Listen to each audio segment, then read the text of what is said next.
senior year, I got it. I was like, I need to go to school. I need to go to class. I need to get grades. So I had a 3.0 grade point average my senior year, but I wasted my 9th grade year. I wasted my 10th grade year. I kind of wasted my 11th grade year. It was too late. So then by that time, all the scouts kept seeing my transcript. No, thank you. Look at the transcript, thank you.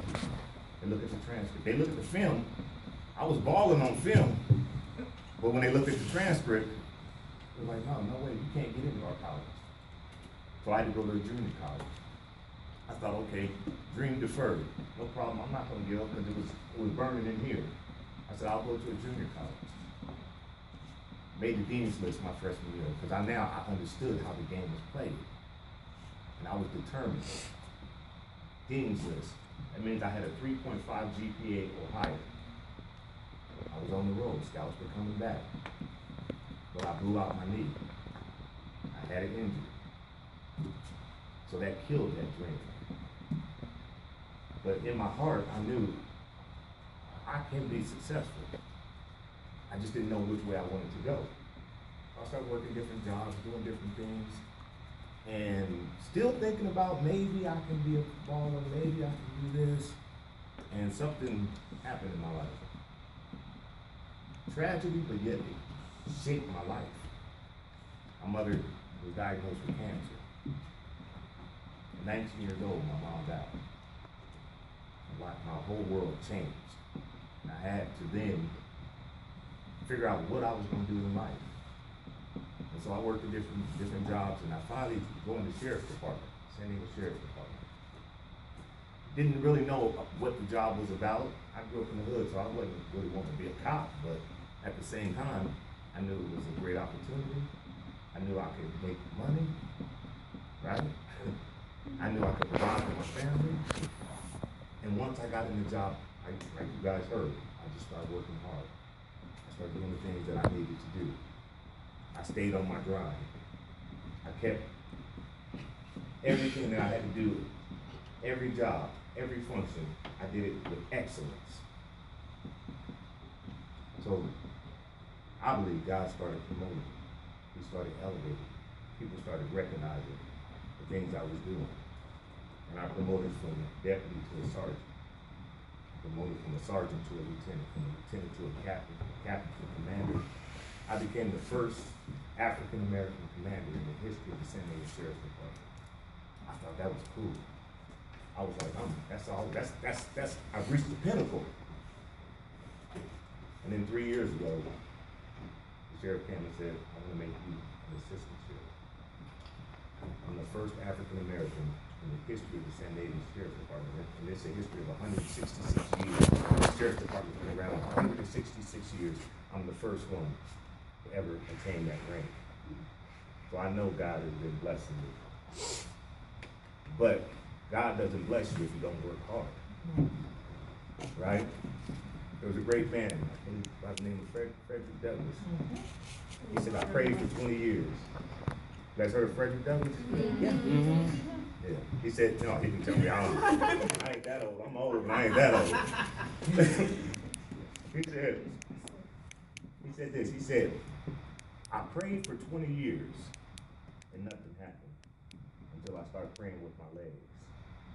That means he was praying, but he moved into action. God answers prayers, but he gives us the ability to do things. Bless you, young man. He gives us skills and talents.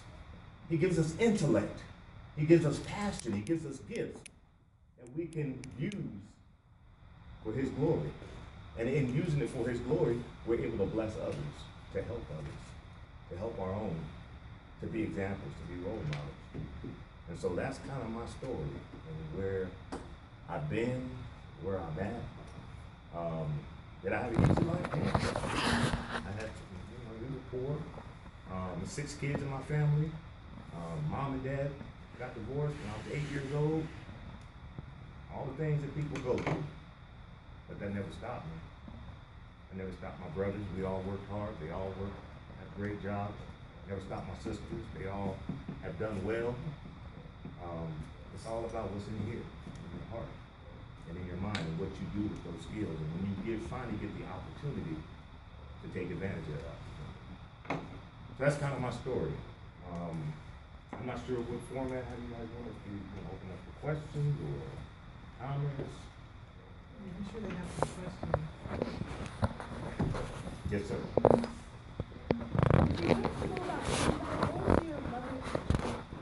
My mother's job? Yes. My mother, she worked a lot of different jobs. Her last job, she was a mailroom clerk.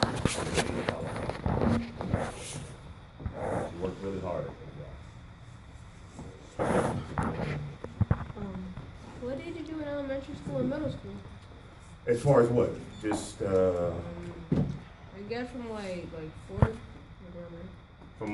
all right, so from elementary school to middle school, I went to school, I played football, I did normal things. I guess I got okay grades, but I wasn't really focused like I should have been.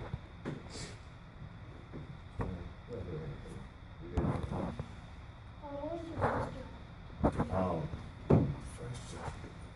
It was working in a fabric store. My job all day long was to cut fabric. Rolls and rolls of fabric. That's all I did all day for 8 hours. So, what killed your life, and how did your mom die of cancer? So say that again. Ask that question. So, how did your mother die from cancer, and what killed your life? She ultimately had liver failure and the cancer. They couldn't control it, so she ended up passing away from cancer. And as far as my life, it actually shifted me and gave me more motivation. So I could have allowed that to cause me not to go after my dreams even more, but I knew I couldn't. She had given too much. She had worked too hard for me. So that was a motivator for me. How old were you when you wanted to start doing when you wanted to start doing Football? Oh, I was 8 years old. I was 8 years old when I started playing football. Do you think you'll ever be a sailor? The sheriff? No, I don't think so. That's not my plan. Let me just say that. Yes, sir. If when you were younger, did you have a secondary plan besides? Oh, great question. Oh, great question. I did not have a secondary plan. I wish I knew about a secondary plan. I wish somebody had sat me in a room like this and told me, young man, you need to have a plan B. You need to have a backup plan. Because when my knee blew out, when I got hurt, I didn't have a backup plan. So, yes, I would encourage all of you to have a backup plan. Yes, sir. So I forgot what word for like. Did you ever have like any siblings that encouraged you to become a police officer? No, not really. They encouraged me to be the best person I could be. They encouraged me to. We grew up in the church, so I had mentors. And I had role models, that played an important part of my life. So there was always positive influences. And I will say this: my dad was a huge influence in my life. We had a unique, I call it, opportunity. When my mom and dad got divorced, most people live with their moms. Well, the 4 boys went to live with my dad. So I actually had my dad in my life the whole entire time growing up. He was an influence. And even though I didn't do as well in school as I should, he was working all the time. I look back now and realize he was working, and so raising 4 boys, he just said how grades, and I was passing, and I was able to play football, and he assumed that I was doing okay. I probably could have been a little more truthful. Thank you for saying that. Yeah. So you're an assistant sheriff right now? Yes, sir. Assistant? Assistant sheriff. So does that mean, so if the sheriff is gone, does that mean you get to take over? I have, so the way the sheriff's department works, there's the sheriff, there's only one sheriff, then there's the undersheriff, then there's 3 assistant sheriffs. So I'm like the 3rd in line, and that's on the department. We have 4,000 employees. So in 4,000 employees, I'm the 3rd in command. Well, before football, what did you want to do? Before football, that was my first dream. Once I started at 8 years old, once I started playing football, that was in my mind. That was it. That's what I wanted to do. And I was on that track. I was so passionate about it. That's the thing. When you find your passion, nobody has to tell you to work hard at it. So I knew I was passionate about it. I would work out. I would go out at night and run the street, run hills. That also kept me out of trouble. Because the neighborhood I grew up in was a lot of gangs, but I was so focused on sports that I always had to go to practice, and I always had to make sure I was, working out, in shape. So that was it for me. Yes, sir.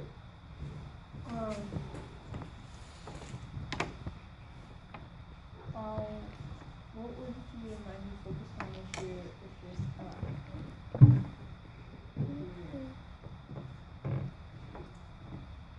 the sheriff said that you were going to be promoted to sheriff? Well, fortunately, I don't have to worry about that because the position of sheriff is actually an elected official. So people have to vote the sheriff in it. And so that means you have to want to be the sheriff. That means you have to become a politician. You have to get a campaign, get a campaign manager. You have to have people support you and vote for you. So I will never be doing that. Yeah, so we good. I will support you. We're so good. We need you, man. We need you. Yes, sir. That's how you. Okay, so my question is this, it's kind of complicated, Okay. because we're dealing with young men, Yes. and sometimes the police get a bad stigma in our community. Absolutely. Okay, so, I need to listen. So the question that I have is that being a black man and arresting your own people for crimes that they committed, I'm not, how does that make you feel? So that when they grow up and they be police, they'll know what to feel and kind of get through that. Absolutely. It is never, I would say for any African American that works as a police officer or works in law enforcement. Fortunately for me, my entire career has been in detention or in the jails, but I still had to arrest people in the jails, deal with African American men in the jails. So it's never a pleasant feeling to do it. You recognize it's your job. So what you do is you treat people fairly, you treat them with respect, you treat them with dignity. Going through that process, and I will say pretty much on every occasion, the person understood. That's my job. That's my job, because I treated them with respect. I didn't treat them, I didn't talk down to them, I didn't call them out their name, I treated them with respect. It's funny, the first time I started working, the first day I worked in the jail, I saw somebody I knew from the block. And I hadn't thought about it until I was in there, until I saw him, and I'm like, I'm from Southeast San Diego. I'm gonna see somebody. All the home. And I looked at him, he looked at me, he nodded, I nodded, and we went about our business. He knew he was in there. He recognized I had a job to do. And so I always just treat people fairly and with respect. And I think when you do that, if you decide to take your career choice as in law enforcement, just treat people with respect. So, yeah. Oh, okay, and one more thing to piggyback on that is that I've learned in life, because I made some mistakes, so I've been on that other side. In order to change any system that we feel as black people that's against us, sometimes we have to join that system so we can learn it and change it from within. Right. So always remember that, to do that. One of the hardest things for police officers, black police officers, African American, I see you saying African American police officers, is this: when we are doing our job and our own people, those who look like us, those who talk like us, those who we associate with outside of work, call us names that are degrading and demeaning. That they call us an Uncle Tom, a sellout. And yeah, they'll do that. Yeah, they'll say that because they feel like you sold out your people by being a police officer. Yet it's those same people that say we need more black officers. So you can't have it both ways. You can't want police officers as blacks, and then when they get in and do the job, and they need to do their job to keep their job, berate them and call them names because they're in that position. So you have to be ready and understand that everybody's not gonna see you in a positive light. Your hand? I had two questions. Yes, sir. So my first question is like, if you never became a police officer and you became a football player, like, where did you see yourself? Wow. You know, that's a great question. I really don't know where that life would have taken me. I have thought about it many times, and I think it may not have been positive. Many African Americans that reach that level don't know how to handle that level. And by that I mean a 22-year-old who's never been taught how to handle money, who's never been taught how to handle finances, who's never been taught how to invest his money in the stock market.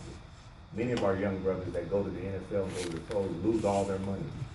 And by the time their careers are finished, they have no more money. And so it's a negative, turns out to be a negative experience in some regards. So I don't know if it would have been a good thing for me. I think I was thinking. Oh, yeah. This is kind of off topic, but like, you're talking about movies. Sure, yes, sir. I'm 17. Mr. Trump, President Trump, right? How do I feel? I did not vote for him. I voted.